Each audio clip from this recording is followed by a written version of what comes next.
안녕하세요. 오늘은 인도 문명에 대해 알아보겠습니다. 인도 문명은 인더스강에서 겐지스강으로 이동을 하게 됩니다. 우선 기원전 2500년경에 지금의 인더스강 유역에서 발생한 인더스 문명에 대해 말씀드리겠습니다. 인더스강은 지금의 파키스탄에 있음에도 예전에는 인도 대륙에 속해 있어 인도 문명으로 불린답니다. 파키스탄은 종교 때문에 1947년 인도로부터 독립을 한 나라이지요. 지정학상 이슬람교도의 침입을 많이 받은 파키스탄 지역 사람들은 인도의 전통 종교인 힌두교가 아닌 이슬람교를 믿었기 때문에 오랜 세월 독립을 요구했고 이를 이룬 것입니다. 그래도 인더스강이 인도 대륙에 있고 인도를 횡단하는 겐지스강을 따라 문명이 연결되었기 때문에 인도 문명이라고 하는 것입니다. 인더스 문명의 주역은 드라비다인이었습니다. 이들은 기원전 2500년경 인더스강을 따라 많은 도시국가들을 건설하였는데요. 상류에는 하라파, 하류에는 모헨조다로라고 불리는 거대 도시가 발달하였습니다. 모헨조다로와 하라파의 유적을 살펴보면 정비가 아주 잘 되어 있는 도시라는 것을 알 수 있습니다. 철저한 계획에 따라 건설된 도시지요. 이들 도시는 사방 5km가 넘는 거대 도시였고 이외에 100여 개가 넘는 도시가 있었던 것으로 알려져 있습니다. 이곳에서 많은 청동기 유물과 토기들이 출토되었다고 하지요. 모헨조다로와 하라파 유적은 성곽을 쌓고 그 내부를 몇 개의 구획으로 나눈 바둑판 모양의 도시 형태를 갖추었습니다. 도로는 잘 포장되어 있고 상하수도 시설이 갖추어졌으며 지금처럼 도로 양편으로 주택들이 즐비하게 늘어서 있는 형태였습니다. 곡물 창고라든지 집회장소, 공중목욕탕, 성체 같은 것도 있습니다. 다만 이집트의 피라미드나 거대 신전, 메소포타미아의 지구라트 같은 신전들은 발견되지 않은 것으로 보아 초기 인더스 문명인들은 내세에 집착하지 않은 듯도 합니다. 인더스강도 나일강처럼 우기 때 범람을 하며 그 주변의 토지를 비옥하게 만들었는데요. 이곳에서 사람들은 밀과 보리 농사를 지었고 여러 가축들을 길렀습니다. 인더스 문명의 도시들은 바닷길을 이용해 메소포타미아 지역과 무역도 했다고 전해집니다. 그 사실을 어떻게 알았냐고요? 인더스 강과 메소포타미아 지역에서 약 2000여 개가 넘는 인장이 발견되었기 때문입니다. 이 두 지역은 인장을 이용해 서로 문서를 주고받으며 교역을 했던 것 같습니다. 지금도 인도는 세계에서 금을 가장 사랑하는 민족인데 이때도 금은 세공술이 발달하여 주변이나 메소포타미아 지역에 이런 것들을 수출했다고 하지요. 그들은 메소포타미아 문명을 이룩한 수메르인들과 활발히 교역을 하였는데 이 지역에 금은 세공품이나 도자기, 곡식 등을 팔고 보석이나 여러 금속들을 수입했다고 합니다. 바닷길을 통해 거래를 하다 보니 배를 만드는 기술 즉 선박술도 발전하고 거래가 활발하니 당연히 수량을 나타내기 위한 숫자를 만들어 사용했으며 양을 재는 도구인 저울도 만들었답니다. 인도 숫자는 아라비아 숫자의 기원이 되었는데 이로 보아 십진법을 사용했다는 것을 알 수 있습니다. 물론 인더스 강 주변에 발달한 수많은 도시들 사이에서도 거래가 활발했는데 이런 육지 거래는 수레를 통해 행해졌습니다. 그리하여 수레바퀴는 인도의 상징이 되었죠. 지금도 인도 국기를 보면 정가운데 수레바퀴 문양이 있는데 이는 하루 24시간을 의미하는 거라고 하지만 수레야말로 문명의 꽃을 피운 아주 중요한 도구라고 생각하고 있기에 자국을 상징하는 국기에 넣은 것이 아닌가 합니다. 인더스 문자는 상형 문자인데 모헨조다로와 하라파 유적지에서 발견되었습니다. 인장에 그림 문자들이 많이 남아있는데 안타깝게도 아직까지 완전하게 해독하지 못했나 봅니다. 기원전 1800년경부터 인더스강 주변의 도시들이 쇠퇴하기 시작하였는데요. 강 주변에서 많은 자연재해가 일어났기 때문이라고 보고 있습니다. 그런데 틈이 보이면 파고든다라는 말이 있지 않습니까? 단단했던 도시 문명들이 점차 해체가 되자 이 틈을 타 중앙아시아 쪽에서 유목 생활을 하던 아리아인들이 대규모로 이동을 해옵니다. 이들은 수레를 타고 나타났지요.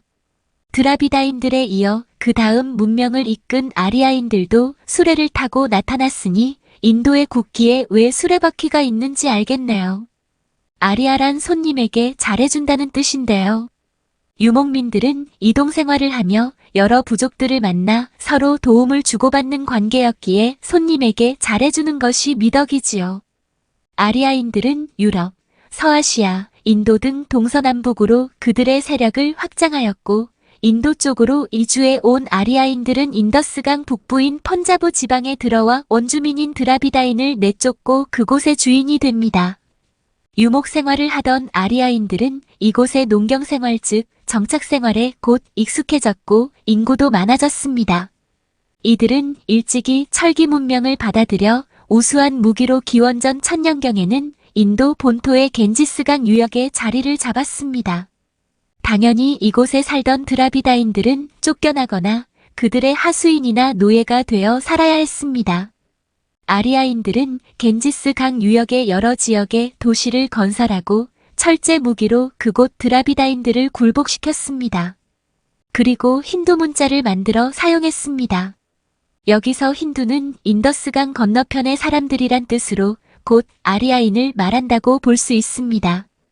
아리아인들은 농경 문화에 동화되면서 농사가 절대적으로 자연의 영향을 받는 것을 보고는 자연의 현상을 신성하게 생각하여 다양한 신을 섬기게 되었습니다.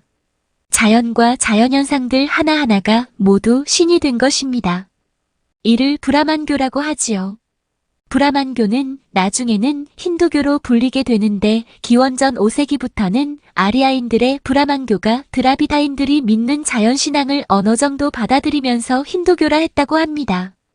또한 아리아인들은 원주민들을 지배하기 위해 폐쇄적이면서도 강력한 신분제도를 완성하였는데요.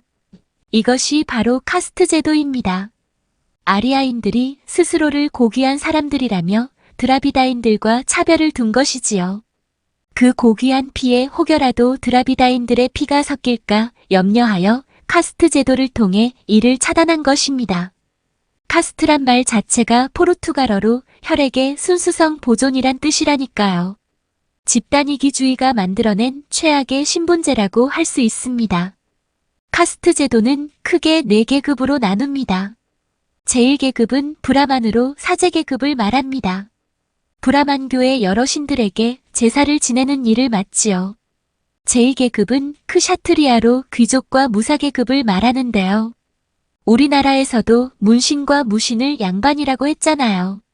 이와 비슷한 계급이지요. 이들은 정치와 군사를 담당했어요. 제3계급은 바이샤로 일반 평민계급을 말합니다. 바이샤는 농경과 목축, 수공업, 상업 등에 종사를 했습니다. 제4계급은 수드라로 노예들을 말합니다. 같은 계급 안에서만 혼인을 하게 하여 그야말로 혈통이 다른 계급들과 섞이는 것을 거의 완벽하게 차단하려고 했던 제도지요. 신분의 상하이동을 철저히 막았던 신라의 골품 제도와 비슷하지 않나요? 이렇게 카스트에 속하지 않는 사람들 즉 아웃카스트가 있는데요. 이들은 발리트라고 불리지요. 우리말로는 불가촉 천민을 말하는데 만지는 것이 불가할 정도로 오염된 것을 치우는 일에 종사하는 사람들을 말합니다. 이들이 하는 일 중 대표적인 것이 똥을 치우는 일인데요. 인간들이 싸놓은 똥을 치울 때 그냥 바가지로 퍼서 치우는 것이 아니라 맨몸을 오염물에 담그고 치웠답니다. 그러니 냄새가 얼마나 났겠습니까? 인도인들은 이들을 짐승 취급하며 학대했다고 합니다. 지금의 인도 인구 중 약 7%가 달리트 출신이라고 하는데요. 약 9,500만 명 정도라고 합니다. 헐, 우리나라 인구의 거의 2배에 가깝네요. 신분제가 낳은 인간의 잔인한 단면 중에 하나지요. 하지만 지금은 카스트 제도가 붕괴되어 대다수의 달리트들도 자유롭게 자기 뜻을 펼치며 살고 있는데요. 사회의 유명인사가 된 사람들도 많지요. 1997년 당선이 된 나라야단 인도 대통령, 2017년에 당선된 코빈드 인도 대통령도 달리트 출신이지요. 멀쩡한 사람들을 불가촉 천민이란 이름으로 차별을 행했던 과거의 인도 사회가 정말이지 끔찍합니다. 아무튼 여기서 브라만교에 대해 간단히 알아보도록 하겠습니다. 브라만교의 경전은 베다입니다. 베다에는 신을 찬양하는 노래를 적은 리그베다에서 발췌한 노래에 곡이나 가락을 붙인 사마베다, 신께 바치는 곡물의식을 기록한 야주르베다, 마법과 주술서인 아타르바베다가 있는데 가장 대표적인 것이 리그베다입니다. 카스트 제도의 제1계급인 브라만은 베다를 연락에 공부하여 사람들에게 자신을 우러러보게 했습니다. 이렇게 복잡한 제사의식은 아무나 행하는 게 아니지. 브라만인이 가능한 거야, 응? 옛날 제사장은 신께 제사를 지내며 자신은 신과 교감하는 자라고 했는데 브라만 역시 자신들을 신과 인간 사이를 매개해주는 존재라고 했지요. 브라만교의 신은 자연물 자체의 수와 거의 같다고 보는데요. 그중 대표적인 신들은 브라흐마, 비슈누, 시바, 인드라, 아그니, 마루트, 아수라 등입니다.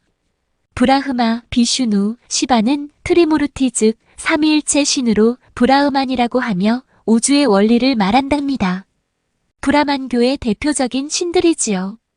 브라흐마는 창조의 신이며 비슈누는 창조된 우주를 유지하고 회복해주는 신이며 시바 또한 우주를 유지해주는 신으로 파괴를 담당하지요. 자연이라는 것이 생성과 소멸의 과정이잖아요. 바로 생성과 소멸을 나타내는 신이 비슈누와 시바인 것이지요. 인드라는 신들의 왕으로 비와 천둥을 주관하는데 그리스 신화의 제우스와 동급이네요. 농사를 짓는 농경사회에서 비는 가장 중요하죠. 때로는 홍수로 인간을 심판하기도 하지만 대개는 곡식의 성장에 필수적인 비를 내려주니 리그베다에서 가장 찬양을 많이 받는 신이 인드라지요. 아그니는 불의 여신입니다. 부엌에서 불을 때는 아궁이가 아그니에게 유래된 말이라고 하네요. 물이 홍수를 만들어내듯 불도 거대하게 나타나 인간들을 두렵게도 하지만 생활의 편리를 주기 때문에 엄청난 숭배를 받는 신이 아그니랍니다.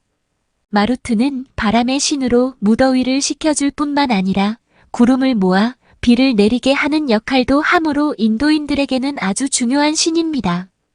그리고 아수라라는 신도 있는데요.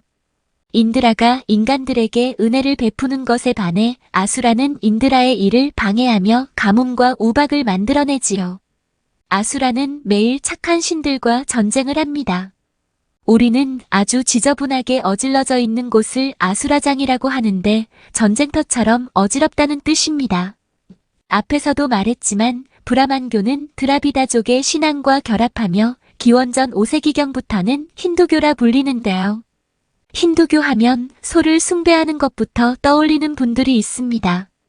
그러나 소 숭배는 힌두교의 여러 신들 중 하나일 뿐입니다. 소를 숭배하게 된 것도 농사 때문이었는데요. 농경민이었던 인도인들은 소가 쟁기를 끌어주는 등 꼭 필요한 존재였기에 식용으로 인한 씨말림을 방지하기 위해 소를 신처럼 모신 것이랍니다. 특히 암소를 숭배했는데 소는 한 번에 한 마리밖에 새끼를 낳지 않아 소의 안정적인 번식을 위해 특히 암소를 소중히 했던 것이랍니다. 오늘은 인도 문명이라고 불리는 인더스 문명과 겐지스 문명에 대해 알아보았습니다. 감사합니다.